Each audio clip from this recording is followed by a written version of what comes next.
when I got out of graduate school, the very first job that I took, my boss really tossed a book in my lap that was Journeys Out of the Body. Now, I'm a young physicist, just like most physicists. I kind of think that the physical world is it, right? That's what we deal with. I had learned to meditate before that, so I knew there were other components that were greater than just the physical, but I lived not that far away, so we made an arrangement to go meet with him. And when we got there, we found out that he had just built a laboratory to study consciousness. Because though Bob had these out-of-body experiences spontaneously, he didn't try to have them.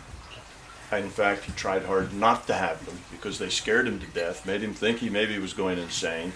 But then he experimented with them and realized that he could gather information that he could then check later, and it was correct. So he knew there was something more to it than just an overactive imagination or a gland that wasn't working quite right or that he was insane. He found verification. So he wanted to study this and put it on a scientific map rather than him just being kind of the strange old guy, you know, that had funny things happening to him. So he had built this building, and it was one of those build it and they will come sort of situations. He really didn't know what he was going to do with it, how he was going to use it, who would work in it. None of that was part of his plan. He knew that his job was to build it.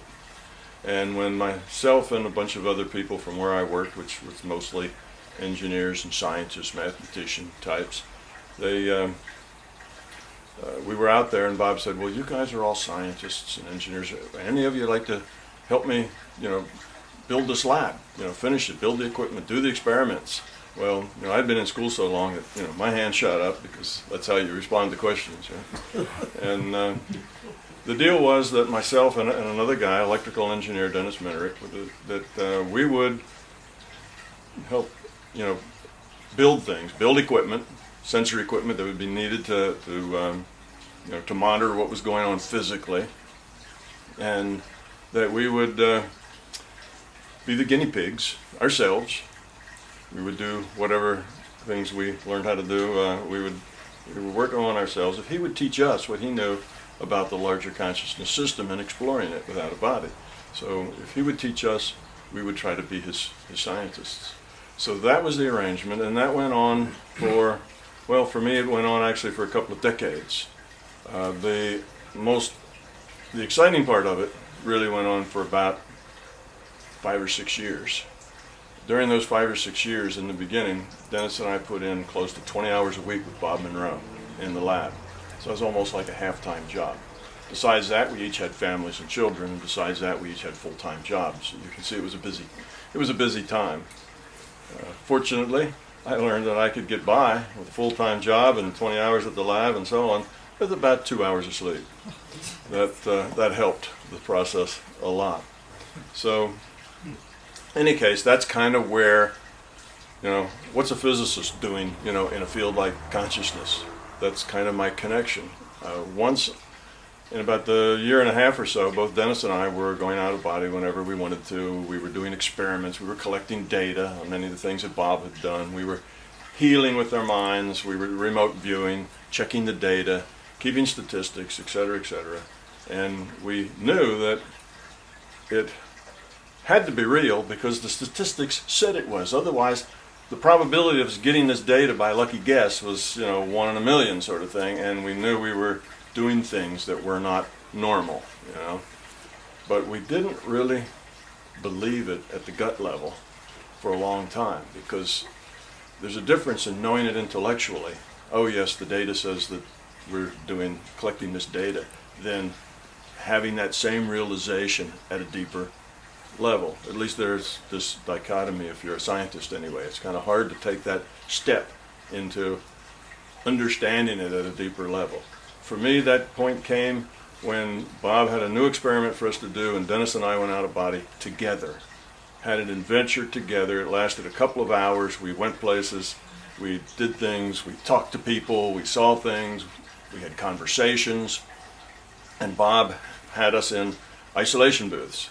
So we were totally isolated from each other, acoustically, electromagnetically, you know, every way that you could imagine as far as any kind of crosstalk going on. We were in isolation booths.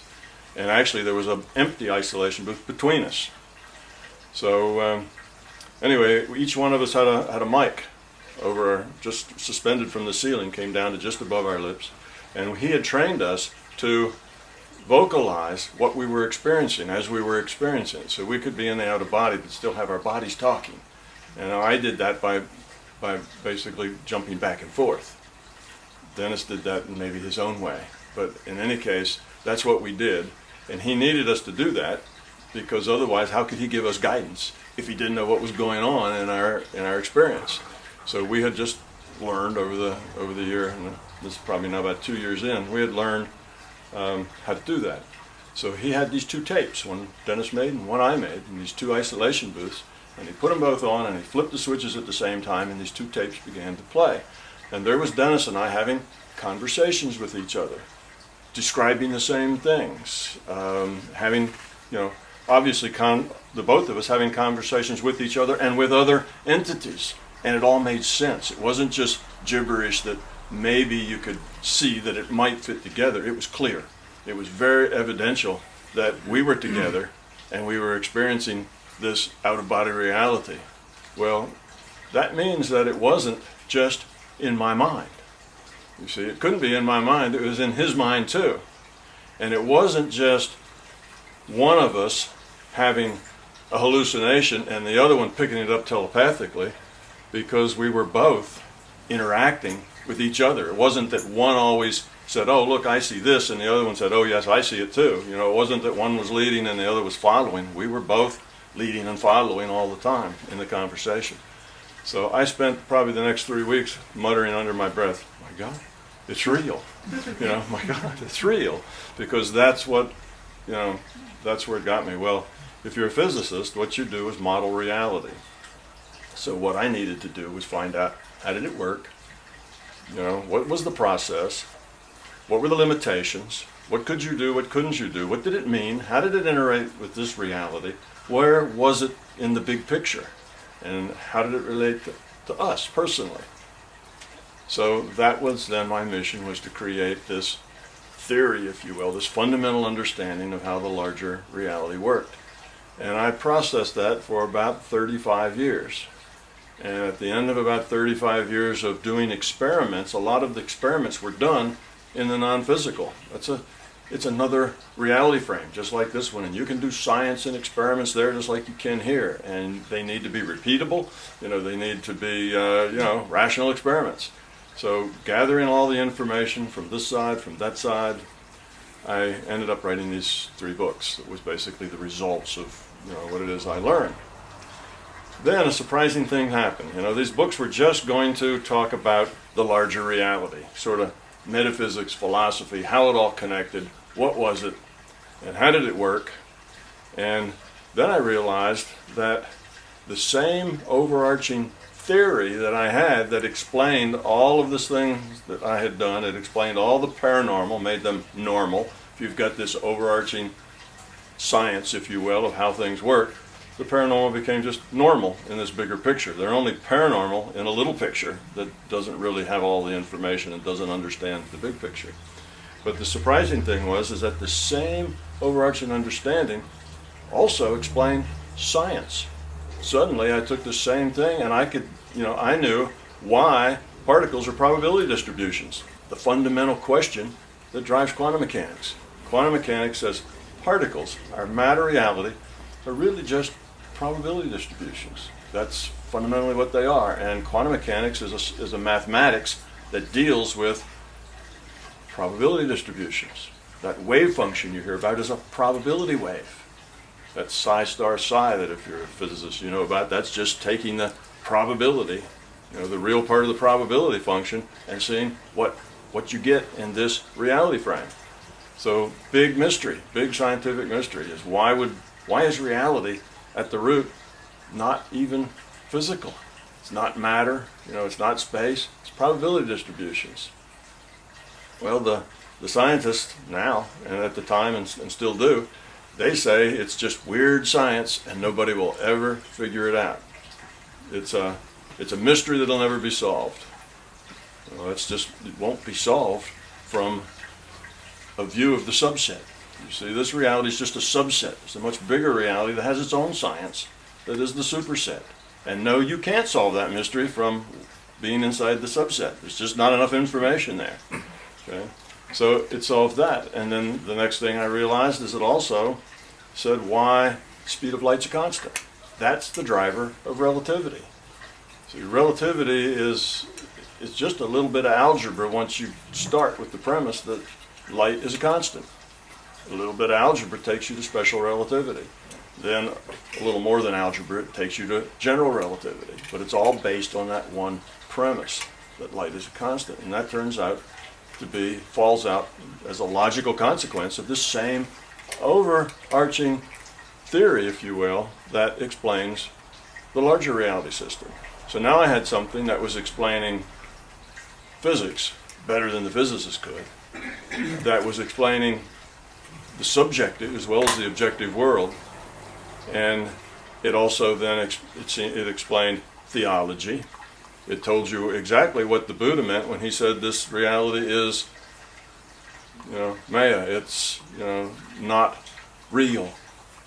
Okay, and we understand what I think it was the Hopi Indians when they said we're living in the dream, and then when we die is when we leave the dream and become real. See, all these metaphors make perfect sense when you understand how reality actually works. So that's kind of how I got to be this weird physicist who's also, been studying consciousness for now about 40 years. And all the time I was doing that, I was posing as a normal physicist, in various places and functions, and finding that I could do much better work if I approached the equations, if you will, if I approached the physics with my mind in a non-causal way, I could get answers more easily and better. So I found out as a graduate student that I could find bugs in computer code just by a mental process as opposed to looking at the code. As a matter of fact, I found out the mental process took about 5 minutes to find an error, in 4 boxes, in those days, boxes of punch cards. And a lot of times the error wasn't even an error in programming, it was a punch hole was a little off. So the errors were not always logical errors, they were kind of process errors. That I could do that in 5 minutes, and it would take me days to do that by poring over the code and seeing where the logical error was in the code, what I had left out. That was much quicker process and very accurate. So in any case, that's kind of the introduction of who I am, where I came from, and how it is I ended up with a theory of everything. Okay, so what is this theory of everything? How does the bigger reality work? I'll give you a very quick overview. If you want more detail, I'd say go to YouTube. Put in Thomas Campbell and you will get to my website. And then you'll find all sorts of things there. I probably have, 50, 60 videos on YouTube. Every presentation I do ends up on YouTube if I can get it filmed, and mostly I get it filmed because I film them myself. All my workshops that I do end up on YouTube, so you can see all it's all there and it's all free. If you want even more information than that, and a lot more detail, and a lot of the derivations involved, you can get the books. The books are free on Google Books. If you go to Google Books and put in My Big Toe, you can read all the books there for free. So that's your source for finding out more about it. If you go to YouTube, look at the Calgary workshop. That'd be the first one to look at. That's probably the most up-to-date and the most thorough of all the workshops that I've done. And you will find 3 days. Workshop lasted for 3 days. It was a couple hours on Friday, which was just an overview. Saturday's all the theory. How does it work? Why does it work that way? And then Sunday is the application. How do you use this theory to define what it means to go out of body? How do you go out of body? How do you heal with your mind? How do you remote view? And then some exercises to help you do that. But at least you get an explanation of what are the constraints. What are you really seeing and how to interpret that when you're in these larger states. So that would be in Sunday. All right, so what's the theory? The theory is that, and I'm going to back this up to a very broad and general discussion. It is that the only thing that is fundamental is consciousness. That's fundamental. Everything else is virtual. Consciousness is information. Reality is information. Okay? Everything we get through our senses is just information. And that information is mostly in the form of what I call digital. In other words, it comes in chunks. It comes in pieces of things. Neurons, electrical pulses. Okay, so it comes in discrete packets. So that's digital information. So consciousness is a digital information field. That's consciousness, just information. Now, this digital information field is evolving. It started as a very dim consciousness, only able to perceive this state versus that state within its existence. Well, that turned out to be a 1 and a 0. If you can have a this state, that state differentiation in this potential, then you can have lots of thises and that's and various things, and pretty soon you have lots of 1s and 0s, and now you have the basis for information, right? You have something that is not just sameness, something that discriminates that. It doesn't matter what it is. I'm calling it a 1 or a 0. That's just a kind of an abstraction of the concept. You can think in physical terms, it's yes, no, hot, cold, acid, base, whatever. It doesn't matter. It's just this way or that way. So that's your basis of information.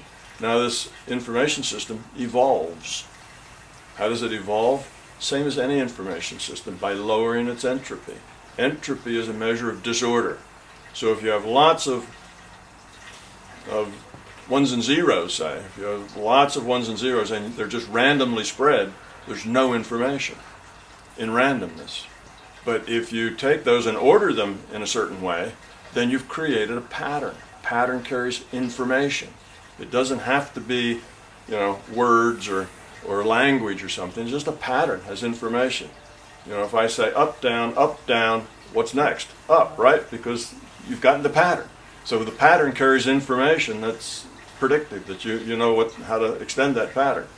And then you have patterns of patterns and so on. So the thing evolves, and as it evolves, it lowers its entropy, because that's how digital information systems evolve. They take bits, configure them into content that's significant to it.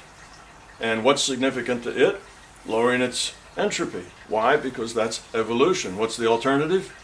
De-evolution, dissolution, randomness, death, right? Not existing. So it's either evolve or die.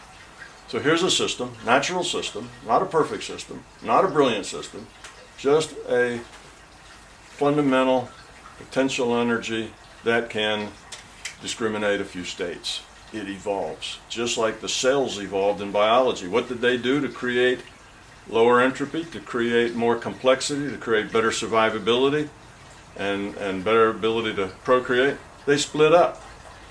So you had the one cell, then you had two-celled things, then you had multi-celled things, and then the cells specialized into the locomotion part and the thinking part and the digestive part, and they started to work together and make larger, more complex, lower entropy being disorder, structure, putting together things being more order, and that's how evolution goes.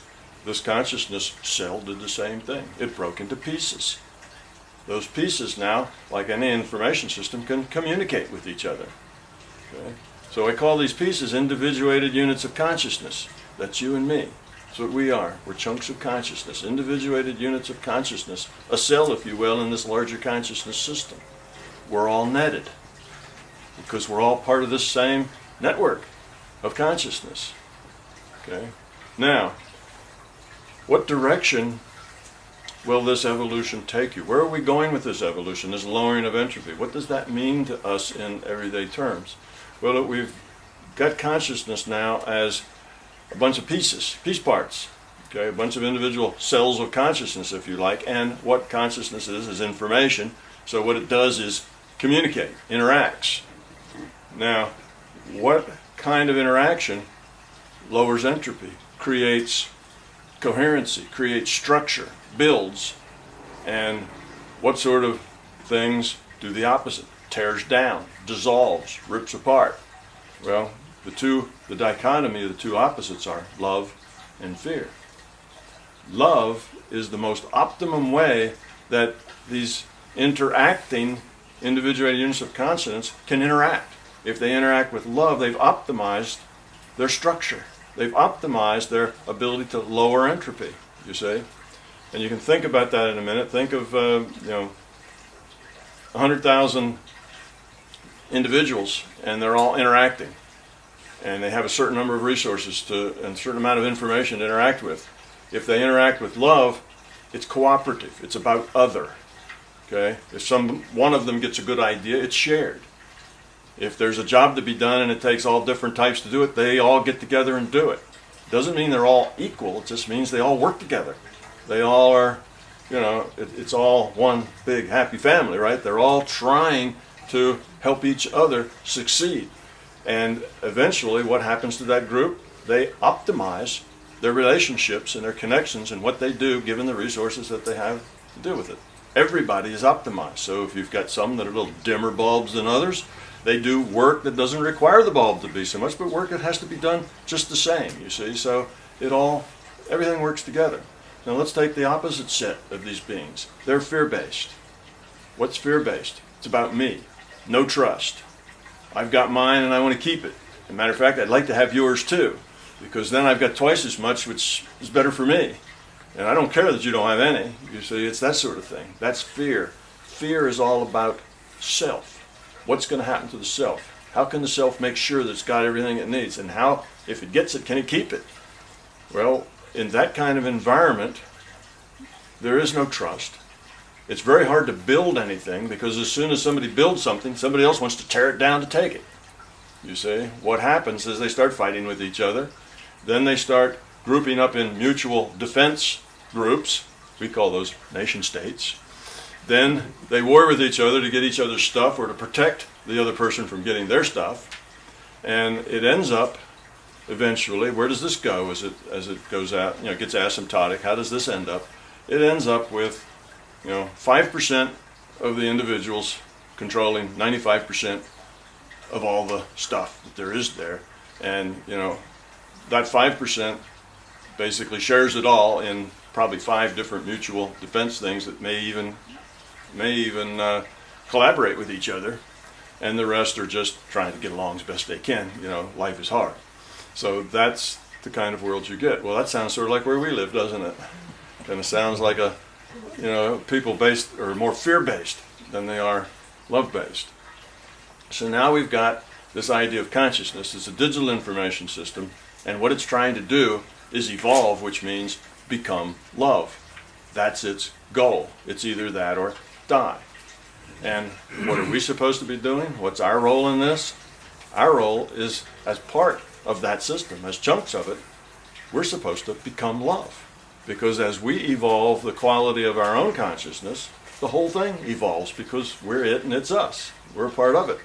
So we're part of this evolving system, if you will. We're part of its strategy to live. Part of its strategy to become love, to evolve.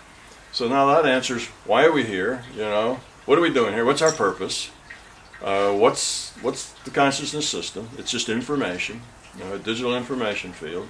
It's obviously clever now. It's had all this information and it's lowered entropy. That's called awareness. Okay, so it's aware, it's intelligent, we're pieces of it. We have a mission, and that's to become love. What is love? Love is the nature of a low entropy consciousness. So now we have a technical definition of love based on a measurement of entropy, and isn't that weird? That's kind of where this goes. So that gives you kind of the overview of consciousness. Now, what's this physical reality? Why is this physical reality here, and why are we in it doing the things we do? Well, if you just have a bunch of individuated units of consciousness communicating with each other, it's very hard to get any traction. It's very hard to actually make choices that move you closer to love. You see, why is that? Imagine 100,000 people in a chat room and there's no rules. You know, there's absolutely there's no etiquette, there's no rules. It's just 100,000 people for a free-for-all in a chat room. How valuable is that? Not valuable at all. It's a waste of your time, right? You can't get any traction on what's going on. There's hard to build trust in that kind of a situation. Well, this is a virtual reality. It's defined by a rule set. The rule set we call science. You know, it's physics and chemistry relates to the rule sets. How does energy get exchanged here in this physical reality? That's how all virtual realities are defined. World of Warcraft, The Sims are virtual realities. Multiplayer games are defined by a rule set. A Sims character can't walk through the door of their house. They have to open it. You know, they can't flap their arms and fly. The rule set doesn't allow it. You see, so they can only do the things that the rule set allows them to do. We're the same. Why? Because the rules give us structure. They give us feedback. The things that we do come back at us. You see, it puts us in an environment now, unlike that big chat room, where we're eyeball to eyeball making choices. And our choices affect everybody as well as ourselves. So that's why we're here. That's what this reality is for.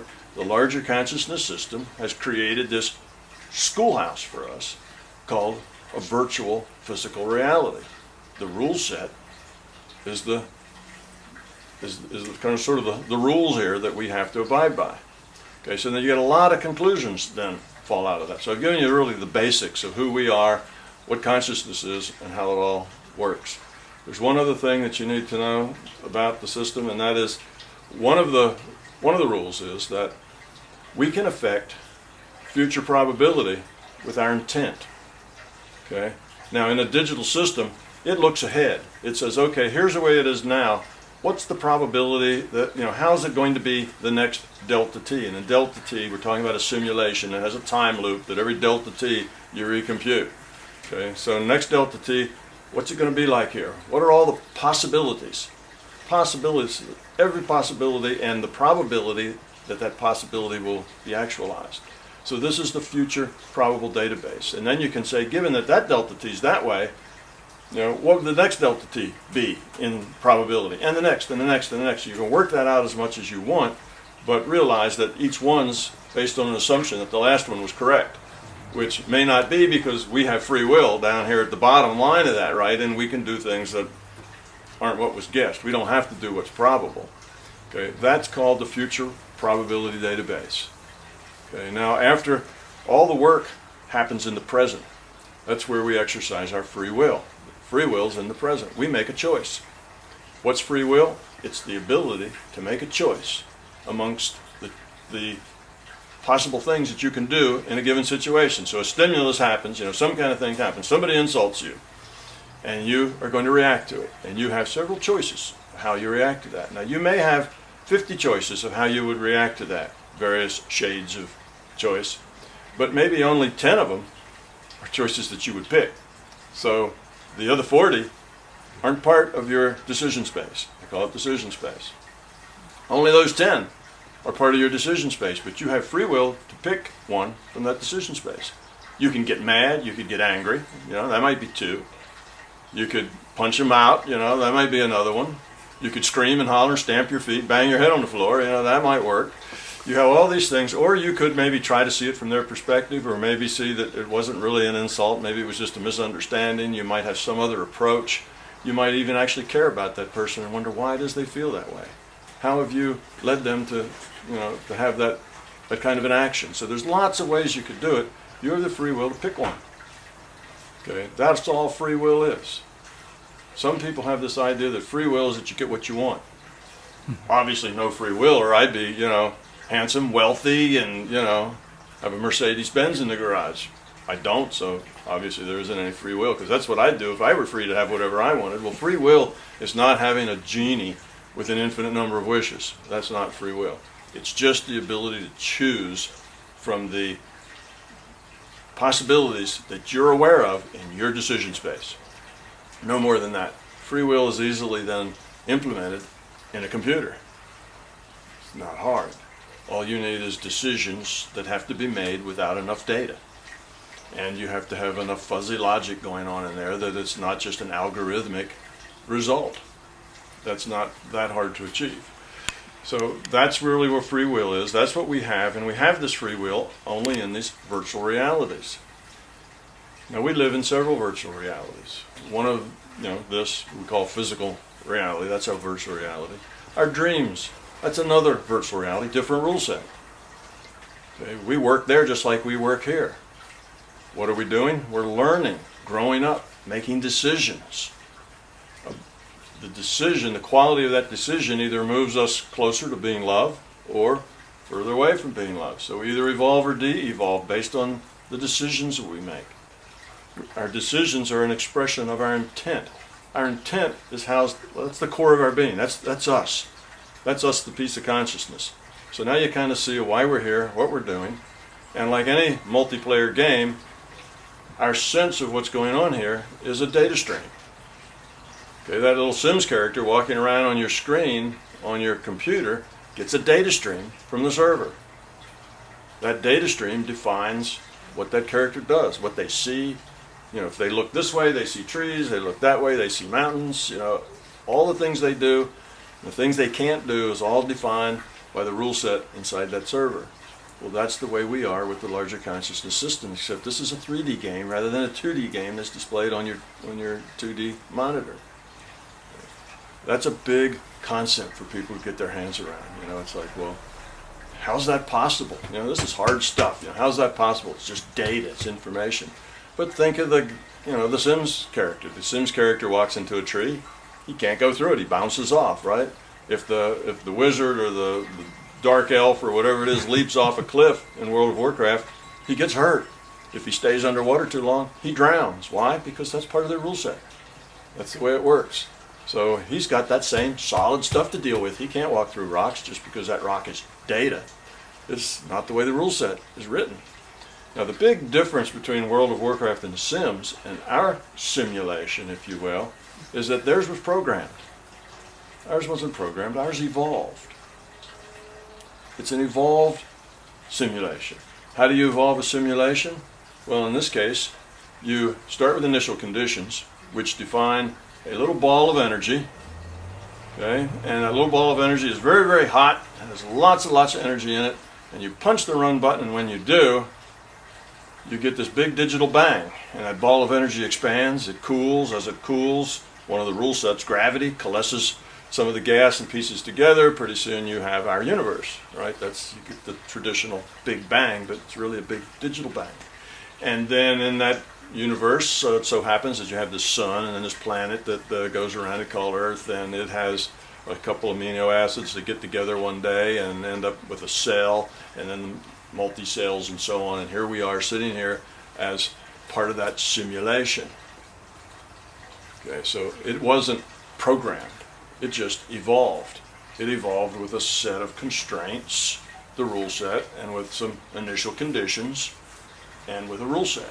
It's still evolving, and we get to play in this play yard by constraining ourselves being consciousness, according to this rule set.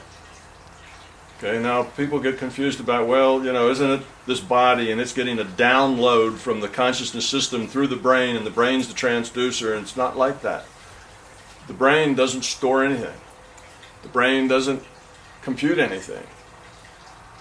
Okay, the brain is a virtual brain, just like you have a virtual body. All the physical stuff is just virtual. The brain is just information, just like your body's information. Comes from the server, right? That's the larger consciousness system. So how is it then that somebody hits you over the head and gives you brain damage, it changes your function here? Well, it changes the constraints because of the rule set. You see, why can't you learn calculus and differential equations in an hour?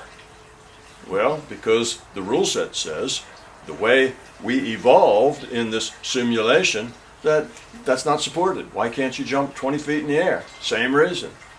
This is what we evolved to be in this simulation, and that's the constraints that are on us. We can only interact within this game, within the constraints that the rule set has evolved in this simulation. So you see how that works? This is a probable reality. It's based on probability and statistics. It's not a deterministic reality. Deterministic reality doesn't make sense. Just like, the deterministic view of this is the many worlds theory. Doesn't make sense because every particle in every state that it might be in needs data to define it. It's I wouldn't say it's an unworkable problem, but it's a wasteful problem. It's not efficient. It's not effective. All you need is a probable idea of what's going on. Okay, so now let me give you one example that's kind of fun to do, and it helps you deal with this virtual concept of virtual reality, okay, which is hard to get your hands around.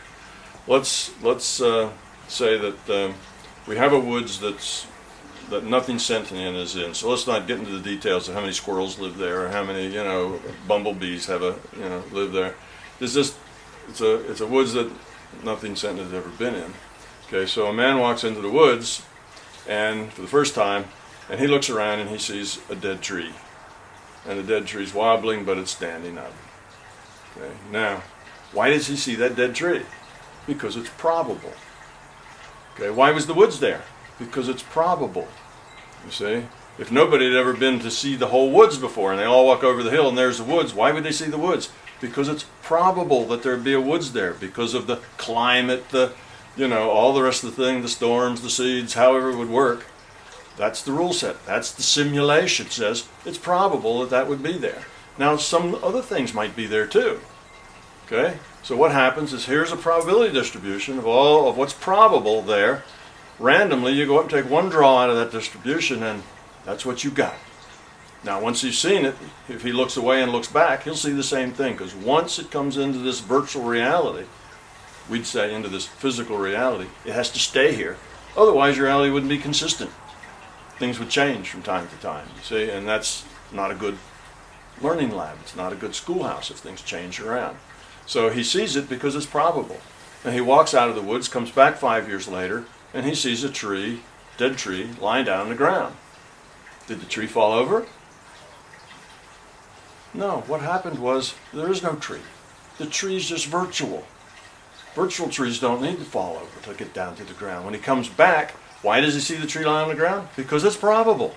Because after 5 years in his wobbly tree, given the probability of storms and rot and everything else, the probability is he walks in, he takes a random draw out of all the probabilities in that distribution, and the tree's lying on the ground. So that's the way it is. It didn't have to fall. Probability once was here, next time he comes in, the probability is here, so that's what he sees. Now let's say he sees that, he walks out of the woods, let's say the first time he goes in, he sees the dead tree, walks out of the woods, and is immediately eaten by a bear. The information's just been erased, right? Now the next guy walks into the wood the next day, and will he see that same dead tree there? Maybe not. You see? He's taken a whole new draw because there's no longer any data in this reality frame. So he goes in, takes a random draw, and it may or may not have a dead tree there. Okay? Now he'll likely see the same kind of woods because that probability wouldn't be very likely to fluctuate much, right? Whether you have a deciduous woods or a conifer woods or something like that depends on a lot of other parts of the rule set. But whether that dead tree's sitting at that spot, that's not a real big deal, probability one way or another. May or may not see it. Okay? So now, information can come and go. If it goes, then you get a fresh pick. But otherwise, anybody else walked in after him would see the same thing he saw because now that data is here and it has to be consistent. So what I've just described to you in a totally different metaphor of how this world works in a virtual reality is the same way double slit experiments works in physics. See, the double slit experiment works the same way. You take a single photon or electron or a buckyball or almost any kind of particle, and you have two slits, two vertical holes in a barrier, and you fire this particle at it. And what they found out is that you will get a diffraction pattern on a screen on the other side of these slits. Okay, here's the buckyballs being fired, here's the two slits, it goes through the slits, here's a screen on the other side, and what happens is they expected, of course, a particle, right? They fired a particle, they expected a particle which would put a little mark on the screen right behind the slit. Didn't happen. they got a diffraction pattern like a wave from a single particle. Well, that had everybody scratching their head. How did that happen? Then they decided to measure what happened at that slit. They measured what happened at the slit, and they said, okay, I saw that buckyball went right through this slit. And then they looked at the screen, they got a dot right behind that slit. You see, the measurement was made. When the measurement was made, somebody saw the particle. That, in physics terms, they collapsed the probability wave to a particle that now was a part of this virtual reality, this physical reality, and after that, it had to stay in and act like a particle. It's like a dead tree, it had to stay there and act like a dead tree, you see? Now, what they found out is that if they took that data, what slit it went through, which made the two spots right behind the slits, they captured all that data. But before they looked at that screen or that data, they destroyed the data. They erased it. So you think, well, okay, they made the measurement, they took the data, they just didn't look at it, they threw it away before anybody looked at the data, and what happens? They got a diffraction pattern again. Oh, how's that? Did it change? How could they change it in arrears? You know, they could do this a year later.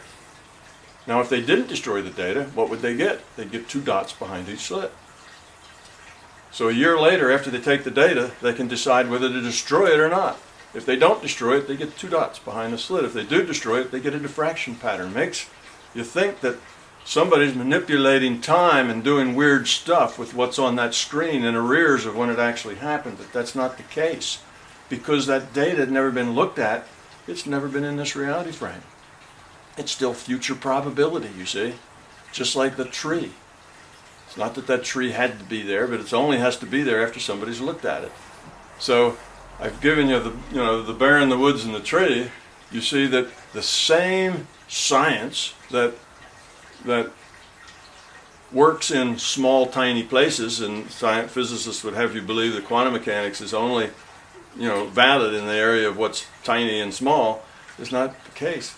Quantum mechanics is just another application of virtual reality. It's just the way virtual reality works, whether it's the woods and the tree and the bear, or whether it's the double slit and the particles. They work exactly the same thing.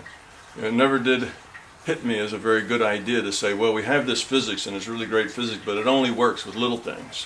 What is it about little things that makes science work with little things, but it doesn't work someplace else?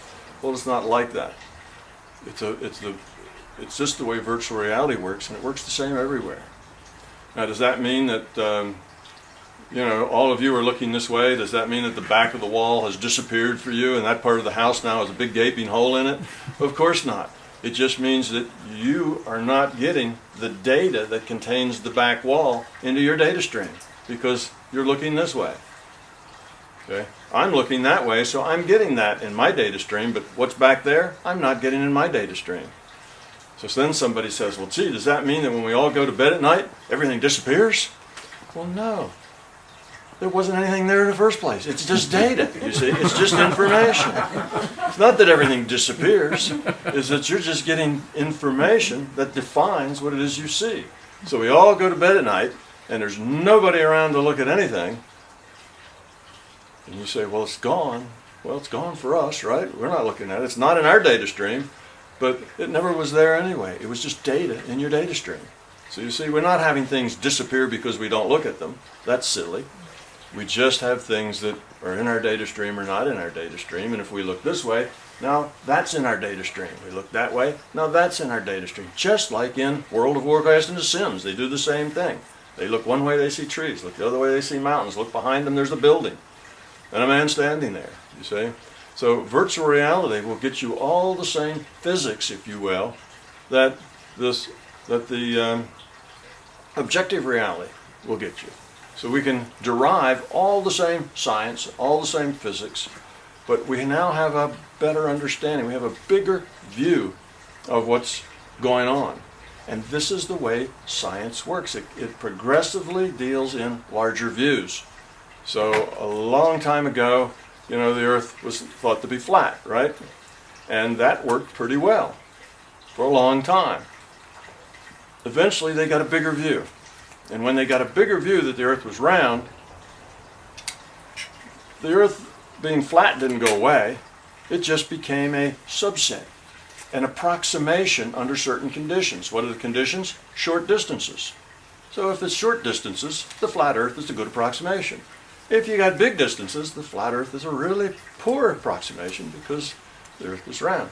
So what happens when we get a bigger view is that the old view becomes an approximation within a subset, within certain conditions, you see. Then we had Newtonian physics. Newtonian physics changed the worldview, and we thought that was it. There wouldn't be anything else. We knew everything now. And we were so sure that we called it laws, Newton's laws. Well, we don't call things laws anymore because we got our comeuppance in calling those laws, and then we found out they weren't laws at all. Actually, they were wrong. They were in error. So what happened then? Well, you had relativity and quantum mechanics, and Newton's physics and laws didn't go away.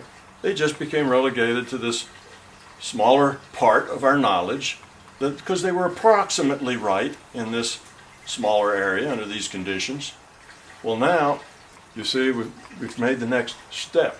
Understanding that consciousness is a digital information field. Consciousness is the computer, and this is a virtual reality. Okay, now we see that quantum mechanics and relativity are just a subset. They're approximately right in that area where uncertainty is small. Think about that. Where is uncertainty small? All the things we call hard science. Where is uncertainty big? Things we call soft science. And the hard sciences don't even think the soft sciences are science.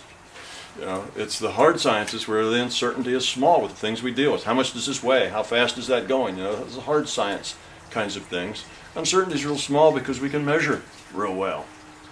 What's that person thinking? The psychology or the sociology or who knows what,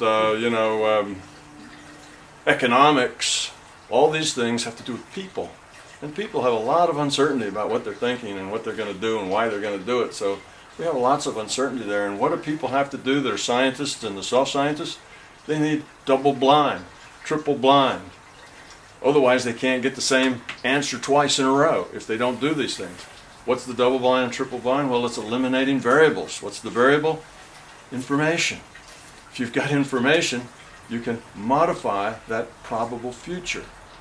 Okay? It's actually you're modifying the probability of that future event happening. That's one of our feedbacks. So what's the placebo effect? The placebo effect is getting the patient to modify the probable future concerning his health by focusing his intent on a better outcome. Okay? How do we heal with our minds? We use our minds to modify the probable future. Okay? How do we remote view? Well, we go into the database. We have the past database, everything that could possibly have happened, and the probability that it might have, plus our history thread, everything actually did happen. See, that's just the opposite side of the future probable database once it goes through the present moment. So, in the Hindu theology, that's called the Akashic records. Well, it's just data in a database. Sure, that data's in there. Can you get information on a past life or something like that? Well, sure you can. It's in the database. You just query the database. How do you do it? With your intent. You have an intent that comes out. So now we can explain lots of things. You've all been to the web and seen Dr. Emoto freezing ice crystals that are either pretty crystals because he's thinking pretty thoughts or ugly crystals when he thinks ugly thoughts. Ice can freeze in a million different ways. You've heard no two snowflakes are alike. That's because when water freezes, there's lots of uncertainty that's there. Where there's lots of uncertainty, there's lots of room for the mind to modify the probable future, because it can only make that modification within the natural uncertainty of the event it's trying to modify. Okay? So that's how that works. Somebody's intent is positive. Pretty crystals. So you make that happen. Okay, you've seen Bill Tiller with his beaker of water, and he raises the pH. How does that happen? Well, pH isn't a static, constant thing. If you looked at that pH, if you had a pH meter that read pH and you looked down at the third and fourth and fifth decimal places, they'd be changing all the time. That pH is going up and down as OH minus atoms and H plus atoms. They combine, they break apart, in the water. So the pH has some uncertainty to it. And within that little bit of uncertainty, you can modify it. And then you can modify it again. And it still has that same uncertainty each time in that place. You can modify it again. You can keep modifying it so that you eventually walk that pH up, walk that pH down, and you have a result. But it takes somebody with a focused intent. How do you focus intent? You get rid of all the junk that defocuses your intent. One of the ways you do that is you learn to meditate. What's meditation all about? It's about learning how to focus your intent. That's the point. You get rid of the noise. The noise is that high entropy stuff that keeps you from focusing your intent. So that's all that's required. You don't have to learn something new really to meditate or to focus your intent. You just have to unlearn a lot of bad habits and a lot of stuff that's old. So you offload the baggage. Your consciousness, a focused intent, is what you are. You know, you can do that if you get rid of all the junk that's messing it up. Well, okay. I guess we've described some things. Well, we have PAIR Labs, Princeton Engineering Anomalies Research, PAIR. You can go to PAIR, Google PAIR Labs, and you'll find that they have for the last, 20, 25 years, shown without a shadow of a doubt that mind affects matter. They've done these experiments thousands of times.